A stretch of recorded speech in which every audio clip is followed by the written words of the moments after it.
Ya, Quran surah ke-17 ayat 85. Yas'alunaka 'anir ruh. Qul ruh min amri rabbi wa ma utitu minal ilmi illa qalil. Ruh itu ya dari kata roh ya ruh. Ya.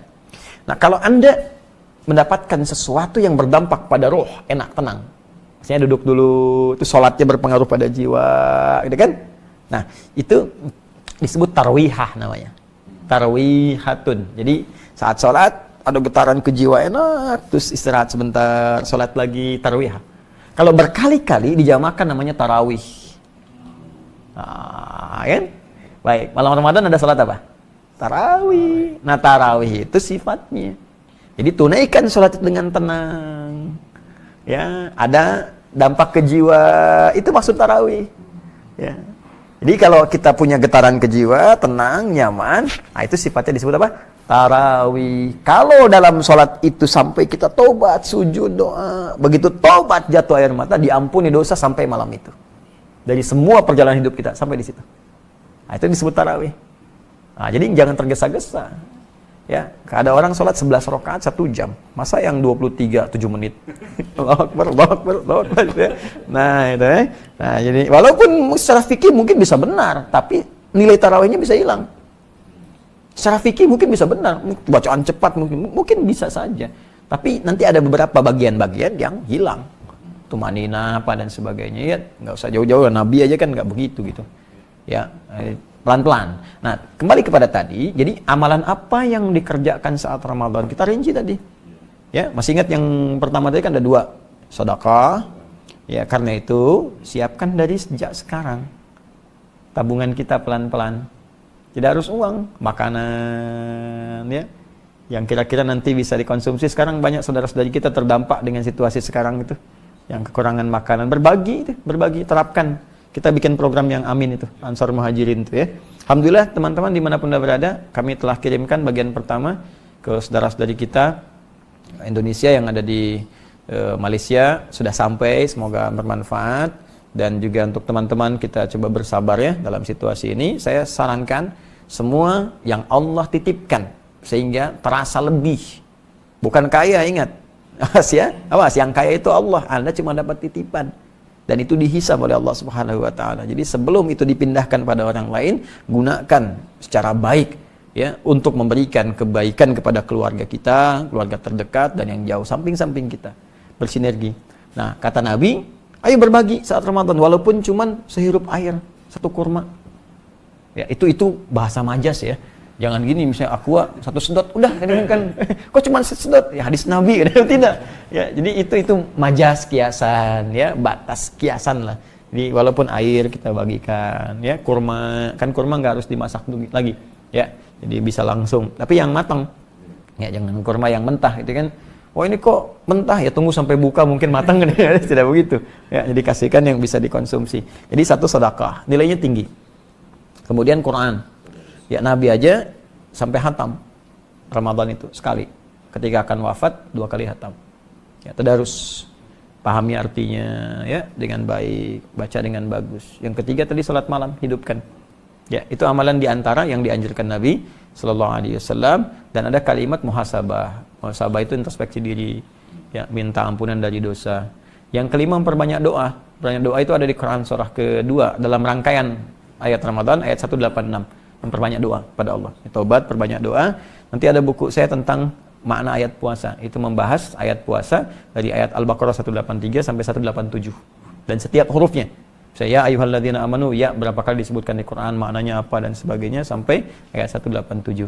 Jadi secara singkat itu amal-amalannya. Yang terakhir, apa tandanya puasa seseorang diterima oleh Allah Subhanahu wa taala? Tanda paling singkatnya ada perubahan pada nilai takwanya. Itu yang disebutkan secara langsung dalam ayat 183 di surah Al-Baqarah di ujung ayatnya. Ya ayyuhalladzina amanu kutiba alaikumussyam kama kutiba alal ladzina min qablikum la'allakum tattaqun. Hai orang-orang beriman, diwajibkan atas kalian menunaikan ibadah puasa seperti orang dulu pernah menunaikannya.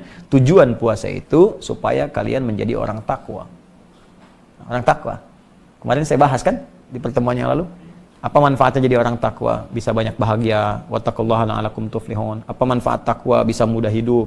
Wa may yattaqillaha yaj'al lahu makhraja. Rizki mudah, wa yarzuqhu min haitsu la yahtasib. Ilmu meningkat, wattaqullaha yu'allimukumullah. Dosa diampuni, ya. Yukaffir anhu sayyiati. Jadi dihapuskan dosa-dosa, itu orang takwa. Nah, jadi kalau dia berhasil puasanya, maka ketakwaannya meningkat. Apa ciri takwa itu? Kembali ke Al-Baqarah yang kemarin kita kaji. Keimanan meningkat, salat menjadi rajin, alladzina yu'minuna bil ghaib, ya wa yuqimunas shalah, salatnya jadi rajin. Sebelum puasa, mohon maaf, hanya yang fardu-fardu. Saat puasa dilatih menunaikan sunnah. Gini.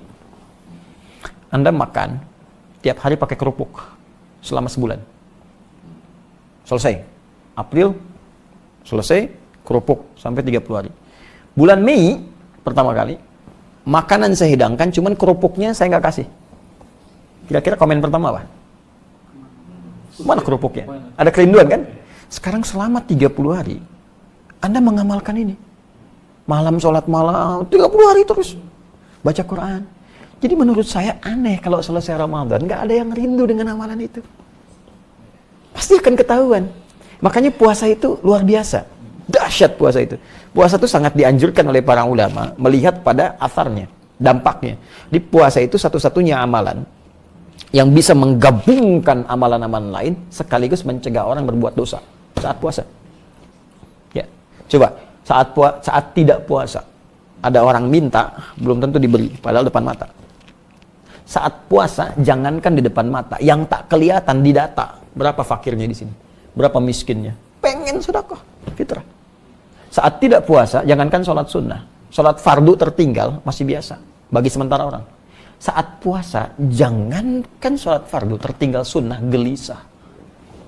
Betapa banyak ibu-ibu, mak-mak dulu dan sekarang, rebutan saf pertama untuk tarawih. Sampai nyimpan sejadah. Ya, mengkapling tempat dengan sejadah untuk tarawih. Bukan isanya. Ya, punten abi di dianya itu untuk tarawih itu. Ya. Apa hukum tarawih? Sunnah kan? Tuh. Tapi berdampak nggak setelah itu? Ya. Dan puasa itu bisa mencegah orang maksiat. Orang korupsi bisa libur dulu puasa. Pencuri nggak nyuri dulu. Ya. Pembohong nggak bohong dulu. Karena ada dorongan dalam jiwanya, takut batal minimal puasanya. Setelah puasa, hilanglah kebiasaan buruknya itu. Makanya saya sering katakan, pemarah pun saat puasa, itu bisa nggak marah. Antum pemarah misalnya, marah, buka jam 6, 6 kurang seperempat, ada yang provokasi, dasar begini. Diam aja antum. Istri nanya, Pak, tumben nggak marah? Habis maghrib tar. Nah itu ya, nah, jadi ciri-ciri puasa itu bertambah ketakwaan dengan ukuran amal saleh. Karena takwa tidak disebutkan dalam Al-Quran kecuali bersanding dengan amal saleh. Ya, puasa ujungnya takwa, haji dibuka dengan takwa. Al-hajju asyhurun ma'lumat, faman farada fihinna al-hajja fala rafatha wala fusuqa wala jidala fil hajj. Wa ma taf'alu min khairin ya'lamuhu Allah wa tazawwadu fa inna khairaz zadi taqwa. Al-Baqarah 197. Salat takwa, haji takwa, umrah takwa, puasa takwa. Jadi orang takwa itu cirinya melekat pada amal salehnya. Ya. Allah taala a'lam bissawab.